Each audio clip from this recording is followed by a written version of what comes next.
This is a ManeHustle Media podcast.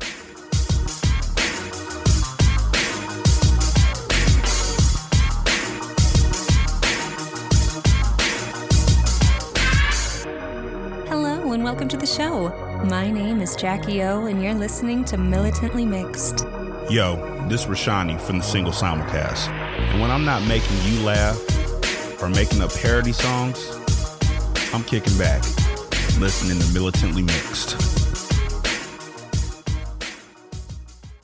Hey y'all, welcome to Militantly Mixed, a podcast about race and identity from the mixed race perspective. I am your host, Charmaine, aka Mixed Girl Maine, and this is episode 46. And we are going back to Sierra College for my final interview with a student from back in April. The student's name is Nicole.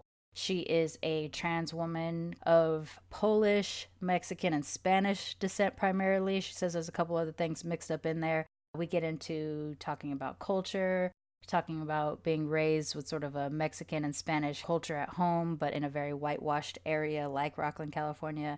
We talk about trans identity, but it's a really audio sensitive thing. There's students still walking around like the previous interviews, but it's quite loud in some weird spots and quite quiet in other spots. There's a lot of microphone handling, and I don't remember if it was her or me because it's been over a month, but there's a lot of like touching the microphone or bumping into the table. So I apologize about that. I can clean up a little bit of it, but I can't clean up all of it. So, you know, what are you going to do? This is interviewing on the road, and that's just sometimes that shit happens.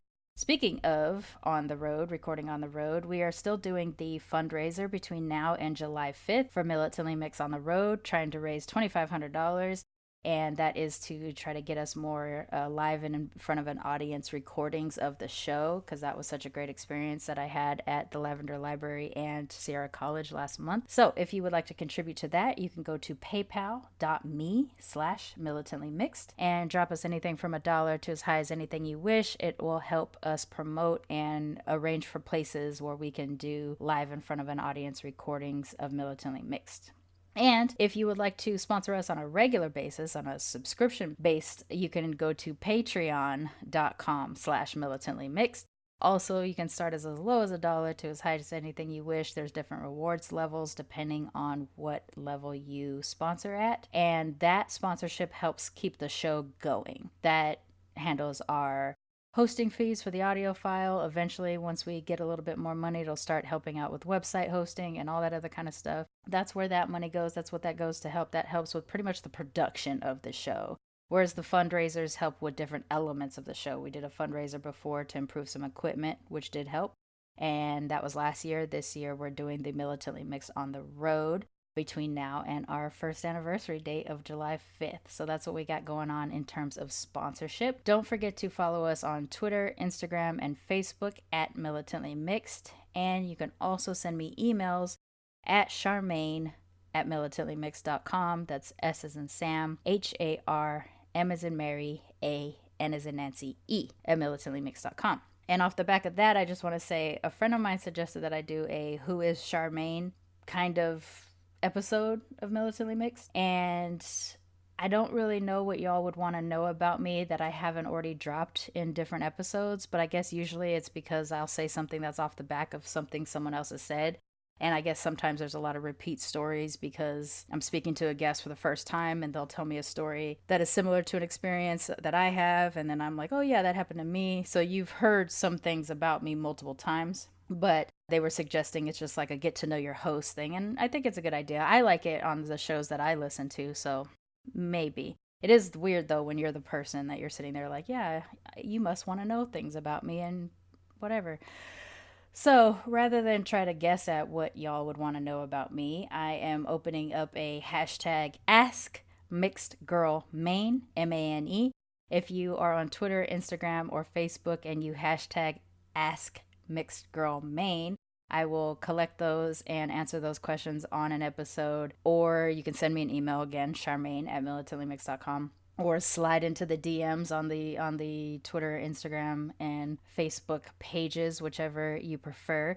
It's not necessarily an ask me anything, because I'm sure someone would ask a question that I'd be like, nope, I'm not going to answer that. But I will answer anything to the best of my ability. If that's something that if there's something you want to know, then I'm going to go ahead and try that out. And I might do that sometime this week because I am planning on taking next week off for my next big announcement. Well, big. It's a Charmaine announcement. It has nothing to do with the show. For the last couple months, y'all have heard me complaining about this toxic work environment that I have. And I think even last week was kind of a really, really rough one for me where I kind of really broke down. It's not just what I got going on personally in my life. You know, you've heard me talk about my cats and how much pain that's caused me.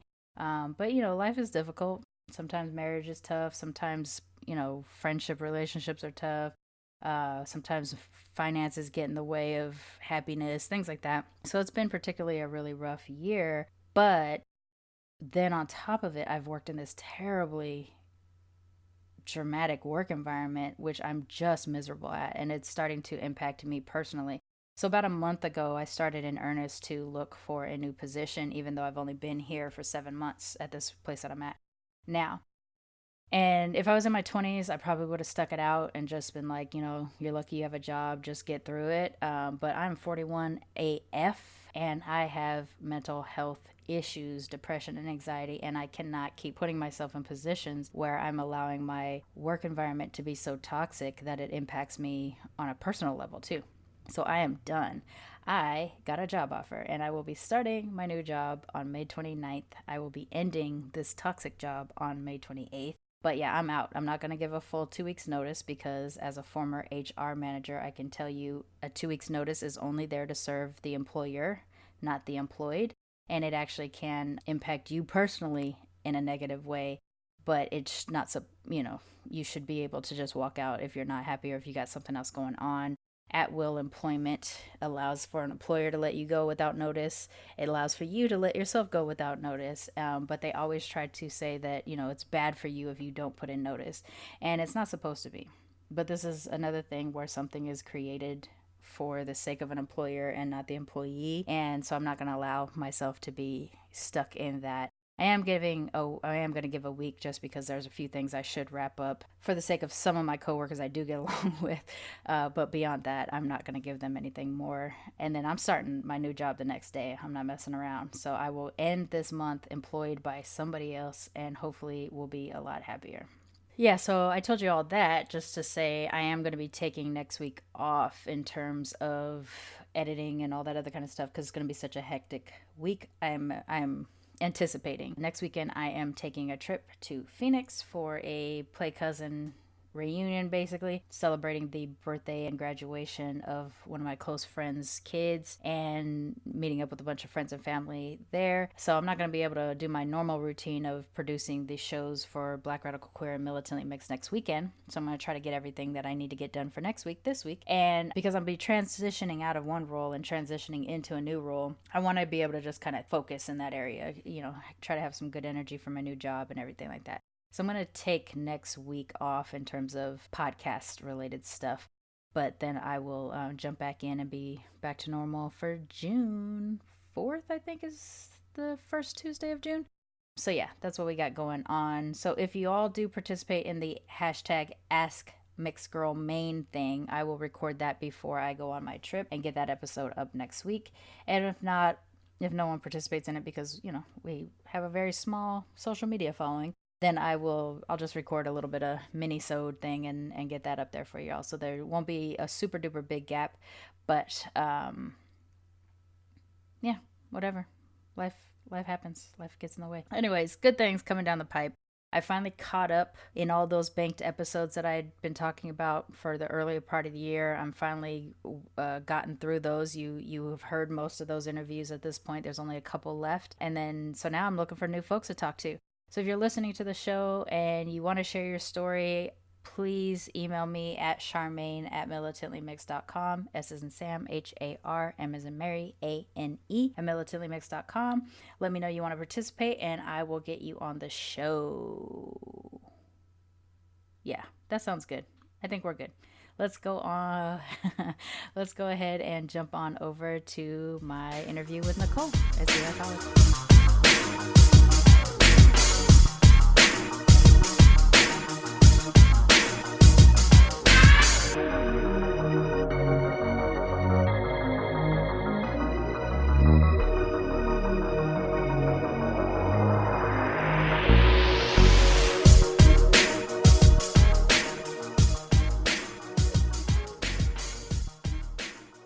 continuing on with my interviewing of mixed race students at the Sierra College campus. I am now being joined by Nicole. And Nicole, why don't you introduce yourself to our audience? My name is Nicole, and my pronouns are she, her, and hers, and I am a trans woman here at Sierra College. And why don't you tell us a little bit about your ethnic background, and then we'll get into it from there. Okay, so I am Polish, Spanish, Mexican, and a bunch of other stuff. But those are primarily like what's your cultural identifiers? So I grew up on my mom's side mainly, and so she is Mexican and Spanish. Okay. Yeah. So did you grow up with language and food, culture, and all that? So on my mom's side, yes. So like on her side, like on her dad's, like that's the Mexican and, you know, Christmases.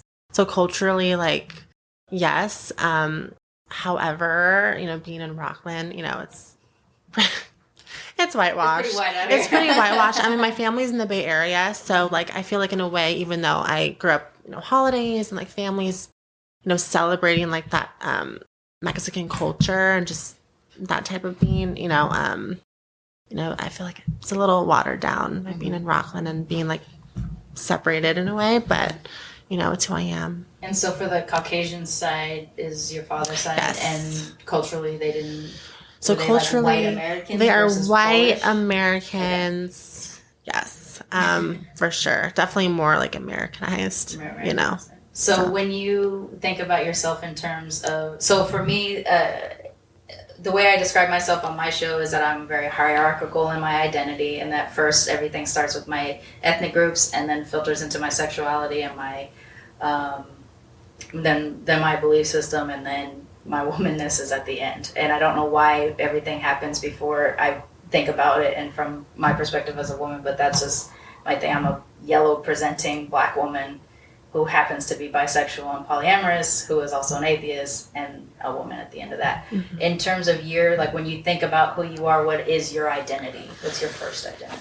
So I think for me, and this is because outwardly I look and I present as a white person, and that's because of my privilege. Mm-hmm. You know, like I have, you know, growing up in Rockland and living in a country that was racist, essentially. I mean, you know, like I don't have to like think twice about like the color of my skin. Like that's like a privilege. That's something I take for granted. And so I think for me, like my main identifier would be, like being a woman who happens to be trans, you know, but as I'm, you know, maturing and I'm, you know, being exposed to so many different people, which is amazing, and my horizons are broadening. Like I'm realizing how much privilege I do have. Right.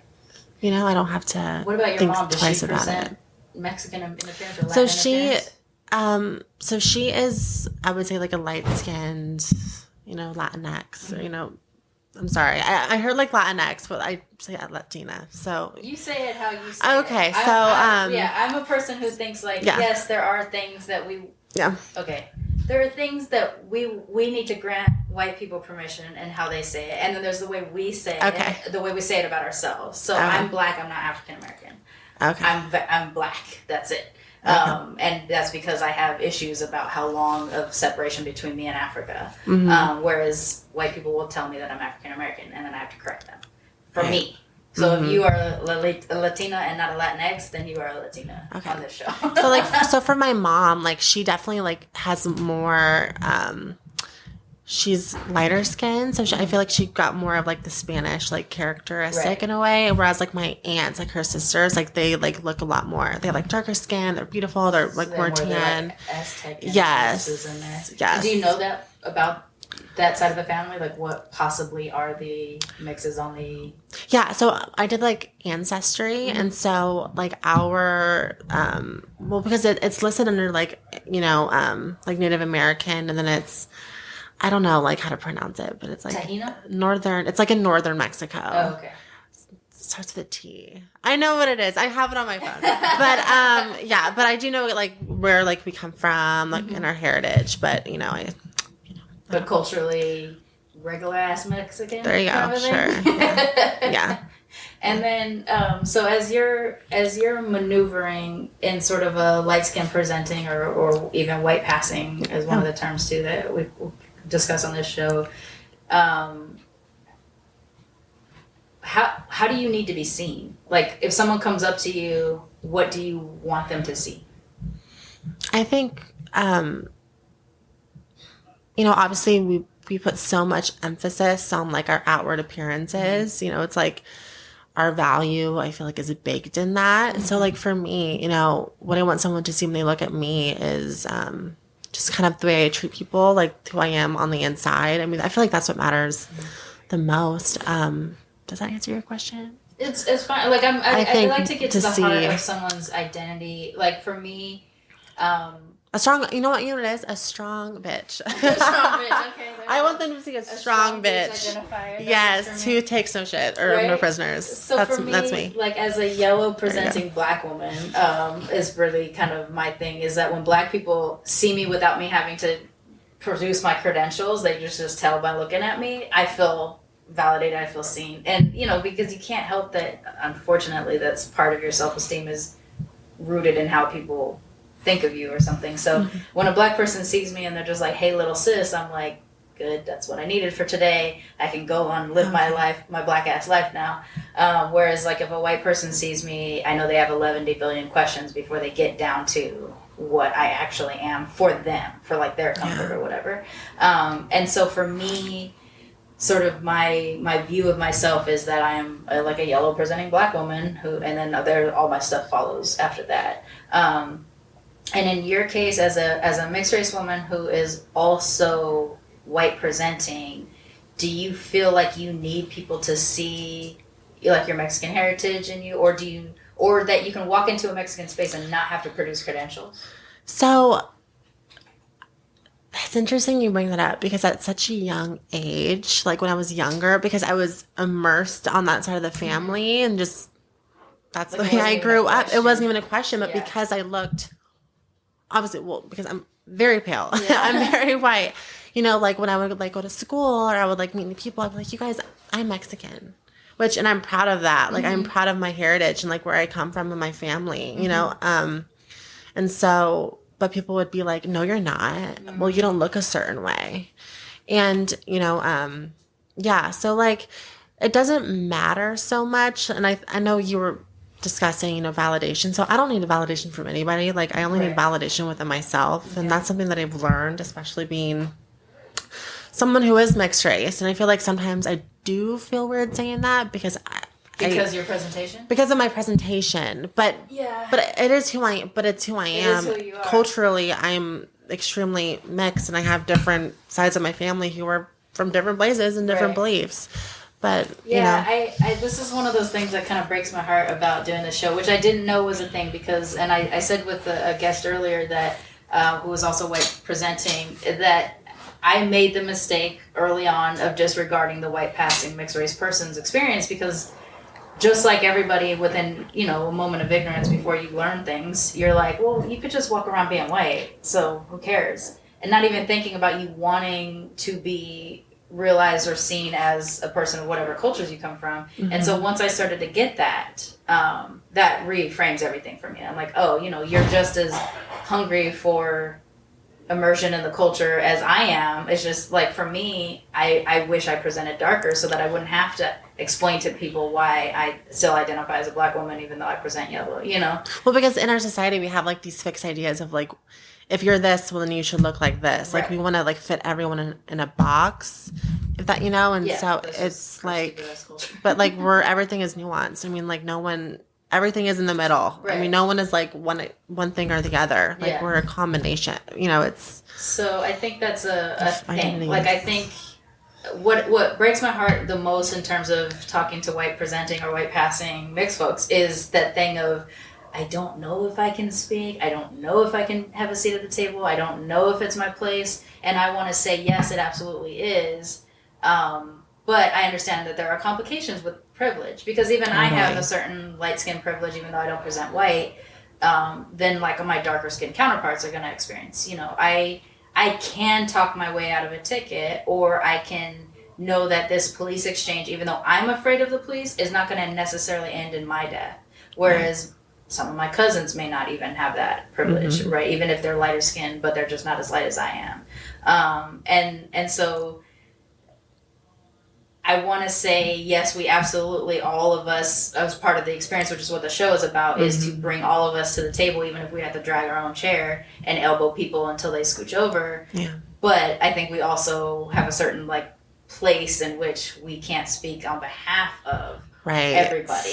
We have to speak on a portion of us. I think, I mean, I'm taking feminism and social action here at Sierra, and it's one of my favorite classes. And I think everyone deserves a seat at the table because everyone is different. But I feel like sometimes you have to just, I'm here, this is my experience, but then kind of give the microphone or give to someone who is in more need of that kind of light or that highlight or, It's an unfortunate burden though for you in that case that, I feel like you should be able to shout as loud as anybody else, but also highlight those those. Do you know what I'm saying? Because I think there is, and not to get into oppression Olympics, which happens all the time, but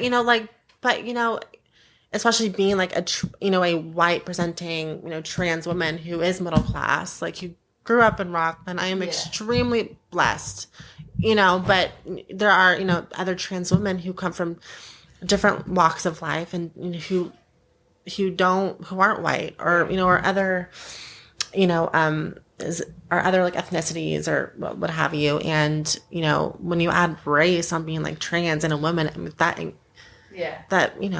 doesn't heighten your oppression. Depending on who you are, like you say, your transness may be more prevalent than your whiteness sometimes, and sometimes your whiteness is going to be more prevalent than that. Whereas a darker skin presenting trans person still has to go through the process of being the dark skinned person, and then they get to be trans no matter what they do. And what we discovered on the other show, Black Radical Queer, is that there's this migration now of Black trans kids moving from the South to Portland, because Portland seems to be the only friendly, even though there's not a whole lot of POCs out there, the only trans-friendly space that is making room now for POC trans folks, which as of right now is the only place I'm aware of. And it's only because of the other show that I'm even remotely aware of it. Because in the South, they don't have a lot of opportunities to even just exist in safety. It's horrible. Yeah. So yeah, I think your presentation does grant you a little bit of safety in that respect. But do you feel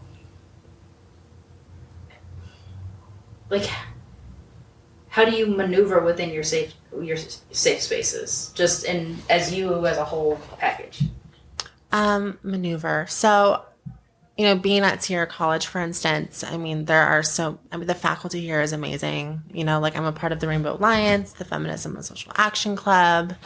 I think just, not living in isolation. I think for a safe space, you need a safe space to go to. So it's really necessary to kind of reach out and to form new bonds and friendships, because unfortunately, the world is not a safe space. And, so that's why you have to create those spaces, find your people. Right. No, that makes sense too. The not living in isolation, that's a good way of putting it, because you kind of need people to care and know that you exist. Yeah. So that they spread it out in other parts of the world. Totally.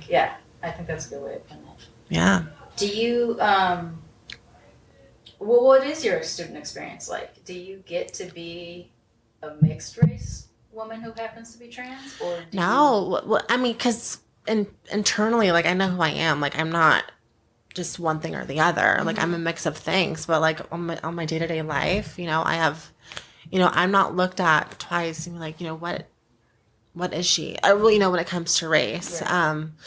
But with that being said, I feel like my identity, which is, complex, based on where I come from, I feel like I can meet a lot of people and find commonalities, and so I feel like that's a good experience that I have here because even though Sierra is mainly like a white campus, I mean there is diversity here, but and so but a lot of spaces that have diversity are still primarily something, like where I grew up, it was diverse spaces, but it was primarily Black.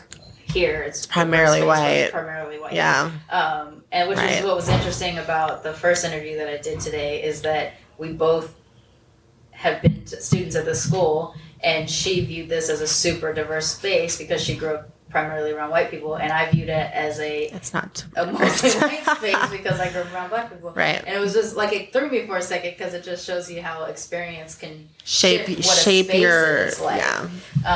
And I think in terms of what we're doing here and as the Love Your Body Week this week as well is a safe space. It's weird that a space can be safe for some of us and not safe for all of us because we're always in our little categories and these little boxes, and no authority is granting us the nuance space. And so, we walk into a gender safety space, and but then on top of it, but I'm a Black woman, but I'm this woman, then you got to go through all of those hoops, and it's unfortunate that even spaces created for safety can turn into unsafe. Totally. Depending on what your presentation is and maybe even what your own personal identity is.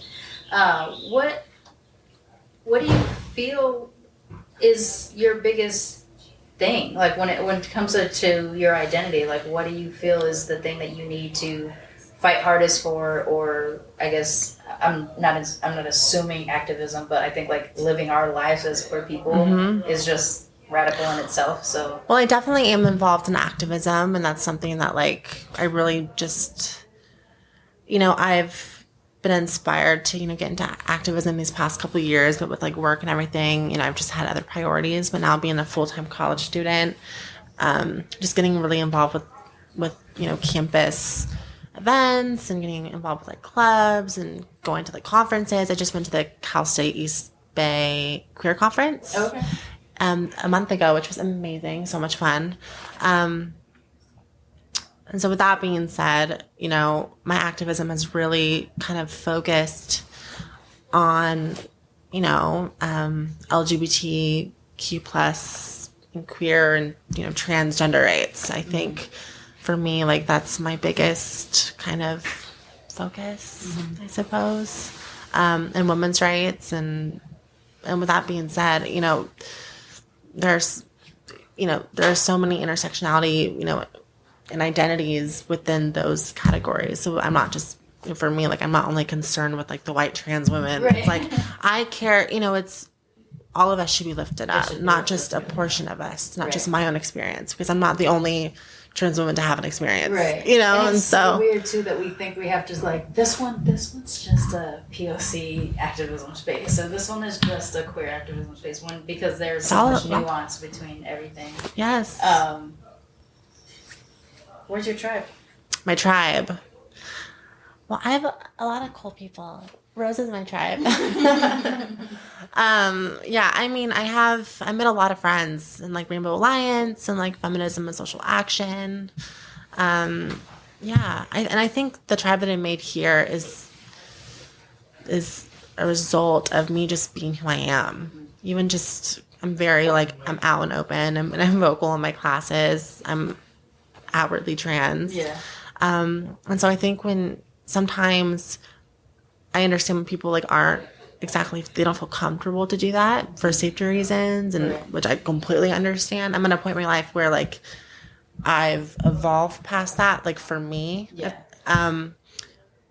But that's rewarded me with like friendships and like, you know what I mean? Like because of my authenticity, I've met authentic people. Right. And that's how I found my tribe. Right. So that's the thing. Like, one of my early episodes, like when I first started, one of the first people I talked to, I had posted something online when I was looking for guests, and I one of my topics was coming out as mixed, and it really messed up the person who ended up contacting me because they were thinking about it like, you hear the words coming out and you think it has to do with some form of queerness or whatever. But as a mixed race person, we have to come out in almost every space that we are, if we choose to. You're surrounded by a bunch of people from one group and they say a racist comment about a group you happen to be a member of, and all of a sudden you have to decide in that moment, do I come out as the group that they just attacked, or do I just speak on behalf of racism itself and say that this is wrong? I have to decide to come out or not come out in that moment. In a workspace, your name is Charmaine, but you look like a weird kind of Asian Spanish person. Why do you have that name? And then I got to decide, do I come out as a person of color, mixed race person or not? So I think I think any intersectional person has to come out on a regular basis. Totally. Oh yeah. And so, but I think in deciding, in getting to the point when I decided I'm always going to live this way, no matter what space I am, I'm always going to come out as a mixed race person. I'm always going to come out as a bisexual, polyamorous person. Always going to come out as an atheist, knowing that there are places in which I do put my body at risk for doing that. I was not ready to do that at 20 years old. I am more ready to do that at 40 years old. Not that I want to die or get beat up or anything like that, but I'm more ready now than I ever was to be willing to risk my body if it does further a cause. Yeah. But in general, though, I think activism itself can be in whatever form, whether you're a marcher or you're this or whatever. And I think just us being outwardly what we are is a form of activism. Oh, for sure. Yeah. Oh, yeah. I mean, just living your life out loud and unapologetically is how hard that is a form of resistance. Yeah. It's a form of resistance, and it's a form of, just kind of fighting against the status quo. Yeah. What appealed to you when introduced with the idea of me coming to the campus and everything like that? What appealed to you in participating? What was the thing you felt like you wanted to talk about the most? Or did you even know?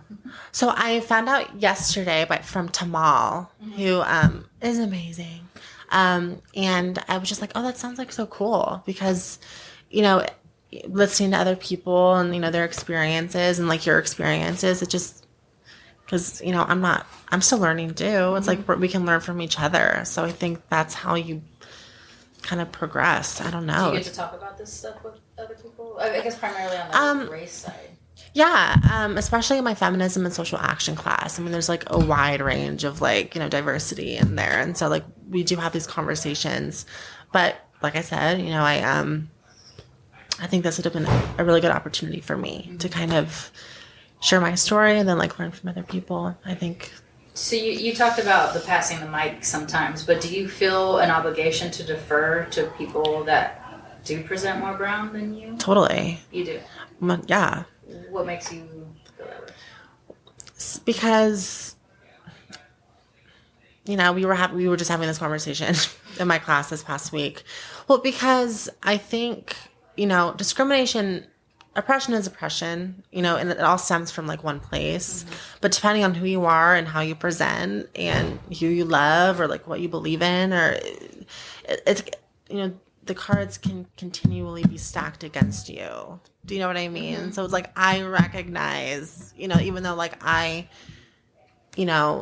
am a trans person, I don't have as many roadblocks. If that makes as a white presenting trans person, or as a trans person in general? As a trans person, who is of color or who is of a certain class. I just think I can say my piece, but I think more voices need to be heard. Do you get what I'm saying? So it's not a question of not feeling like your plight is as important, but it's a question of understanding that, in terms of, say, the brother or sisterhood of whatever portion of activism you're in, that's the thing that's more. Totally. I just actually gave a speech in my public speaking class on Monday, yesterday, about transgender stereotypes and how they've negatively impacted the community and whatnot. And the majority of trans homicide and violence are trans women of color, which I knew somewhat of, but I think that definitely has to do with racism on top of transphobia and do you know what I and so Yeah.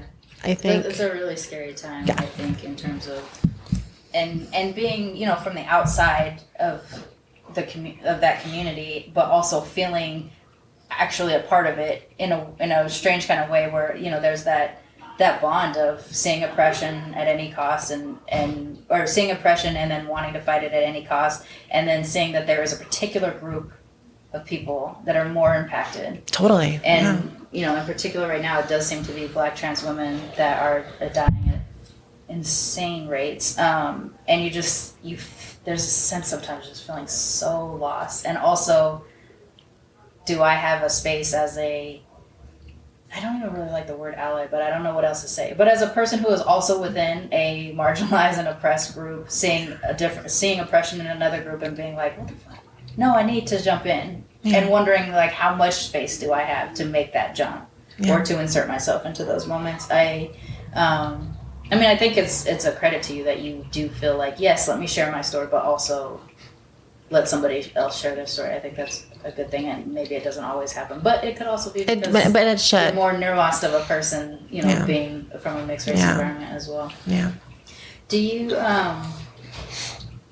get to? Well, I guess we said that you don't really get to talk about that. Well, you get to talk about it within your own group, but like growing up, did you understand yourself as a mixed person, and then did you get to deal with it?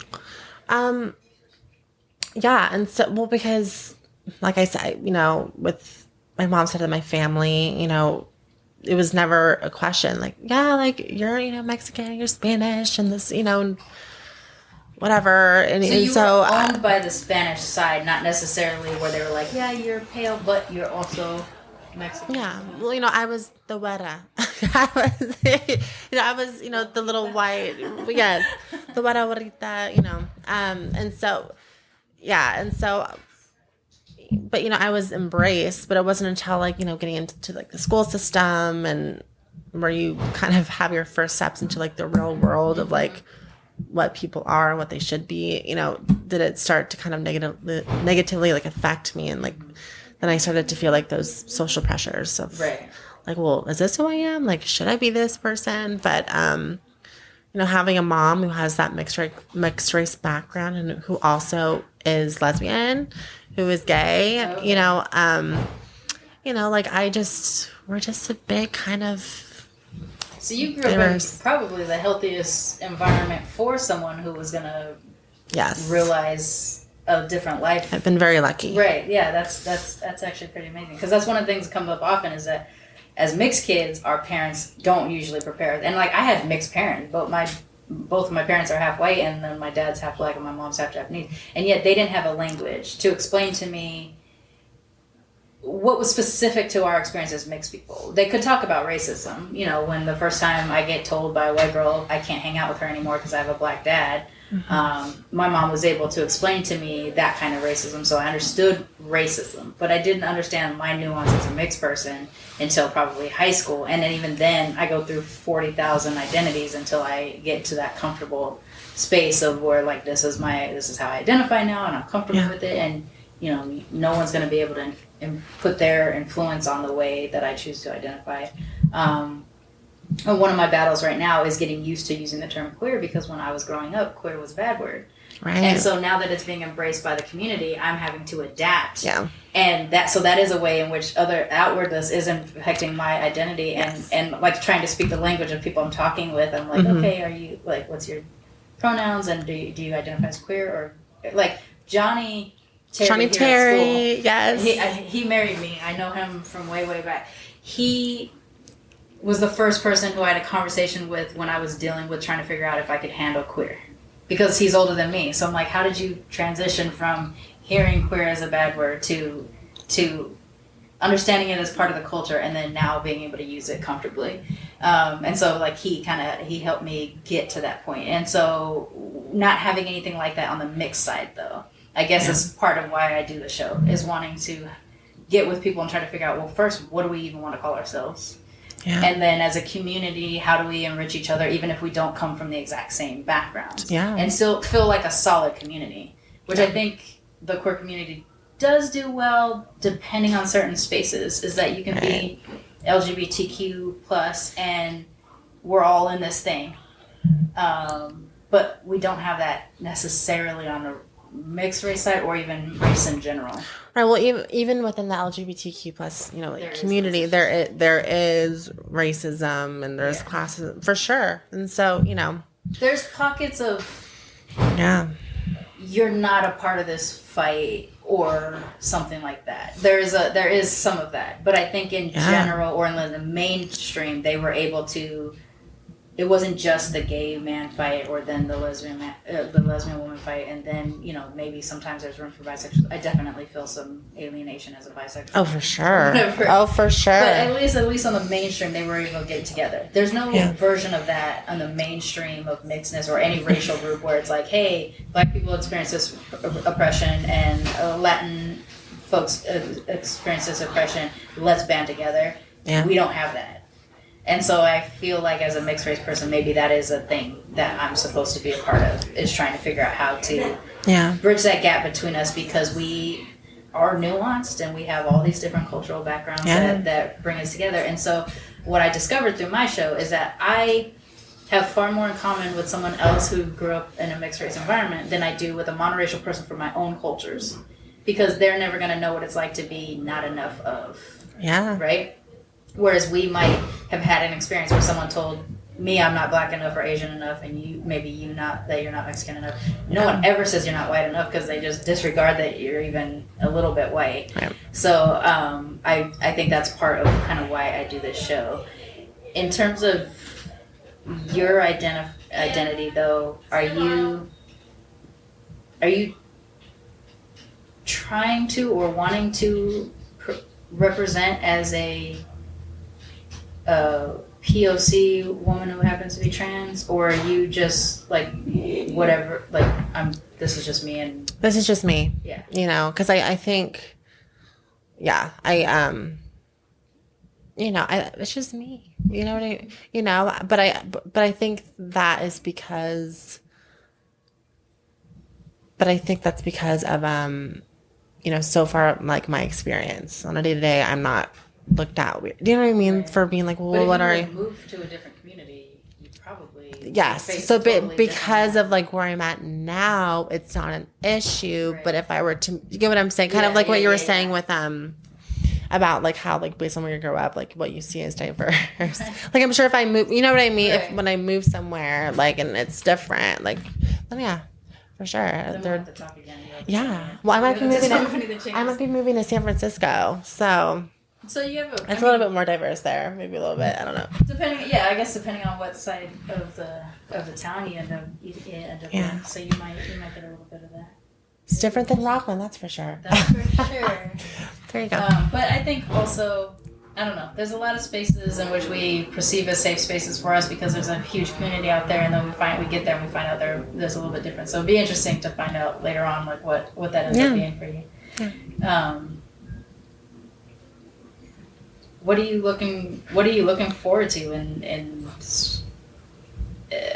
like in the identity fight, and allowing people to accept, like, you giving them your identity versus them putting it on you? What are you looking for in the future for that to be like?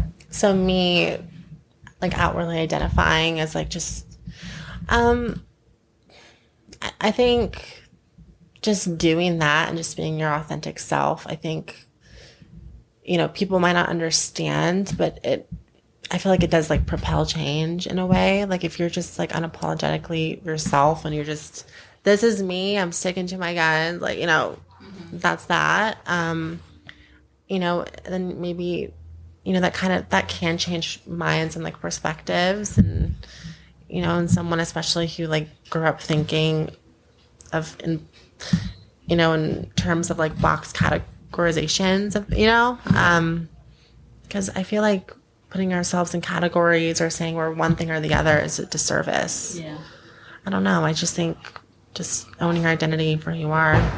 Do you feel that comes from your mother, since she was really preparing you for that? For sure, yes. Because you seem, more so than I've experienced, you seem just already ahead of sort of comfort with your identity than maybe someone around the same college age that didn't have anybody in their corner as they were growing up. Yeah. So it's fascinating. Yes, it's my mom. Yes, my mom. That you have that. Yeah, and I think I credit my mom with everything. Yeah.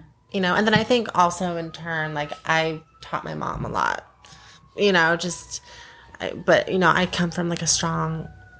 I come from being raised from a strong mom, a strong woman, Is there a lot of women in your family that are similar to that in terms of that, like? Oh, yes. I come from a family of strong, independent women, that's for sure. So, yeah, my mom, my grandmother, my sisters, yeah, a lot of strong femaleness and gayness as well. Yeah. A lot of it. So, so I think it's also like fueled my outlook in a lot of ways. So one thing, and we don't have to talk about it if it doesn't end up wanting to be a thing. It's just because based off of what you've shared with me so far, it hasn't come up on my show before. It'd be nice to insert it if it's available.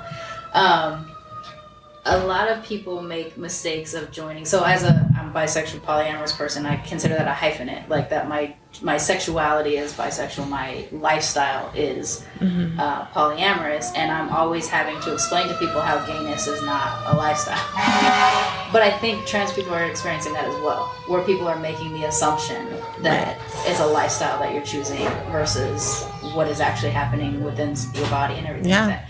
Do you have kind of a way that when you get forced into those positions, do you have a way that you explain to people the difference between like who you are versus what their views of a lifestyle would be?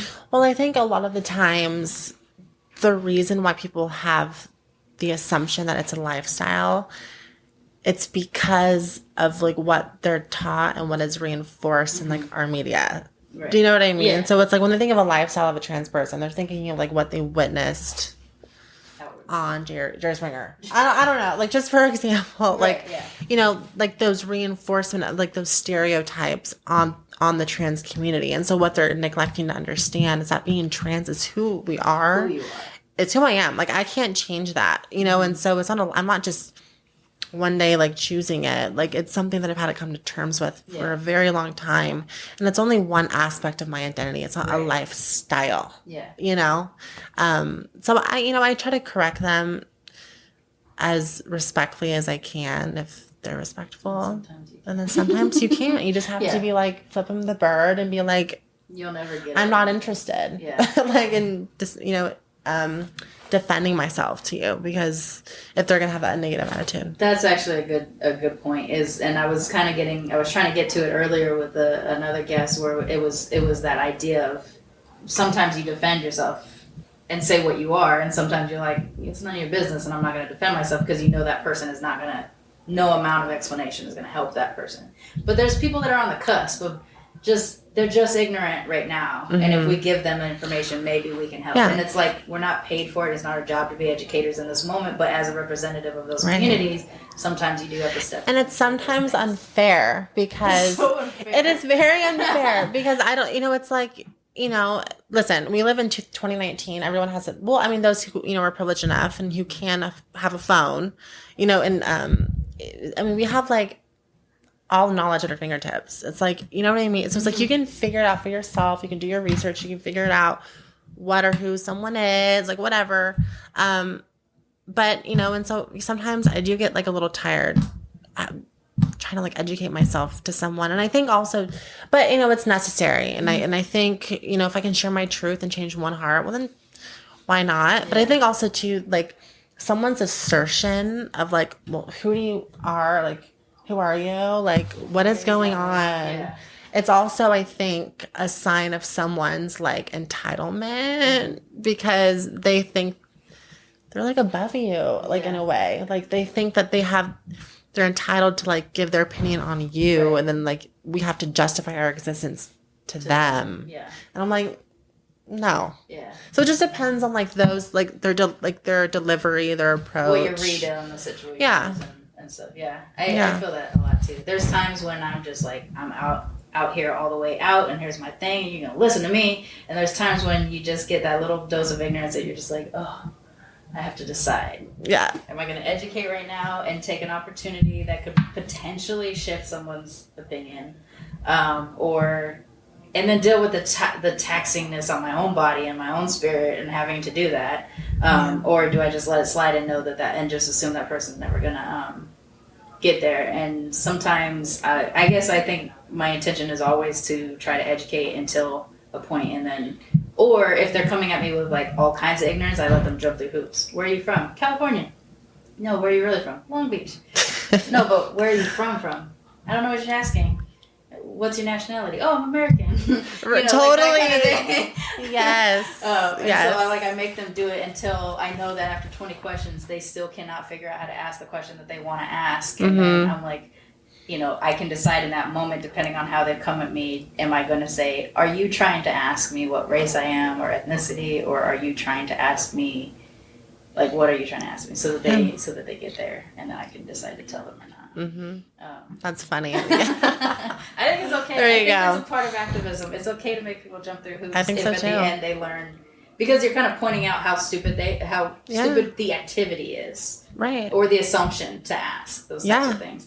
I do try to ask questions on my show to people that are in groups that are not the same group as me. And I always do try to preface this, don't have to answer it if you don't want to, because I think it's helpful to educate. This is the purpose of the show. But at the same time, if it crosses a comfort line or something like that, I don't want to do it. But you said so many things that led me in that direction that I thought it was really helpful to get that opinion. I appreciate that. Yeah. Before we start to wrap up, though, is there any other kinds of things that you would like to talk about in terms of how you feel about your whole deal? I think, no, I think I said what I wanted to say, but I think there's still so much more to learn, to be exposed to, and I feel like we never stop learning, we never stop growing, we never stop meeting new people who can shift and shape our, our opinions and our outlooks on life and our worldviews. So when I started the show, honestly, I started the show for selfish reasons. I didn't have any mixed friends local anymore. And so I started the show because I wanted to talk to mixed race people. And then as we started talking to these new people, I started to realize the gap that all of us feel in terms of not finding a connection with someone that you don't have to explain context in every conversation that you have with them. And so as mixed race people, there is a certain shorthand that we have, and that was great. But then I started to realize that the people that were listening may not understand the shorthand, and so the show had to shift into a way of actually asking questions that get down to the heart of things, so that the people who are listening, if they're not mixed, do get educated and maybe do shift some views. And so I think all aspects of mixedness is important to share. And for me, what's great about it is when I talk to someone who doesn't come from my same background, because then I learned something like the white passing thing opened my whole eyes about what that means for folks.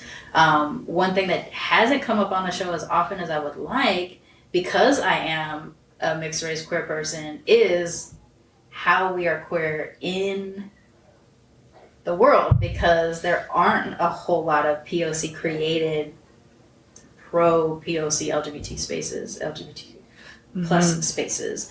And so I do appreciate that you came on to share that aspect, because we haven't had that experience yet. And if you wouldn't mind, as more things happen and as you do shift on into San Francisco and stuff like that, if you would ever be willing to come back and talk. For sure. Yes, that'd be awesome. Really nice. Yes. I do have some people who come back after a period of time, which is nice. I had one person who was not comfortable being mixed or saying they were mixed, and then they were on the show, and then they started listening to the show, and then 8 months later they came back. And they're like, I get to live my mixed ass life now. Oh, good. So I want to hear that kind of stuff. I want to see what it's like as you find, as you maneuver into San Francisco, if you do find a POC comfortable space in which you get to exist too. That would be nice. All right. So before we wrap up, though, what do you love the most about being mixed race? Well, I think for me, it allows me to. There's an Audre Lorde. I read Sister Outsider by Audre Lorde last semester, and it really resonated, because I think when you don't fit in a certain category, I guess in most contexts, like it can kind of serve as a disadvantage, or you might think it's a disadvantage, but really it's kind of your own superpower, which is like what she says. Because I think you maybe see things other people don't, you know, and I think that's with like all aspects of like my identity, you know, I have my own outlook and my perspective. It makes me unique. Communicate. Yeah. Broader. For sure. Than a lot of people can. Yeah. Thank you so much for coming on. Thank you. I appreciate it. Yes.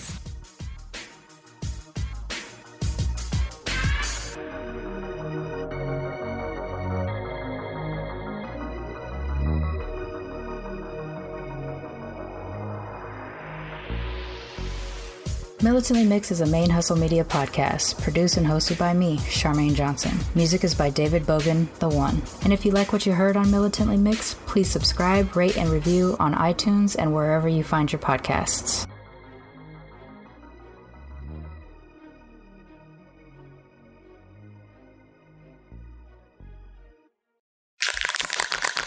ManeHustle Media. Turn your side hustle into your main hustle.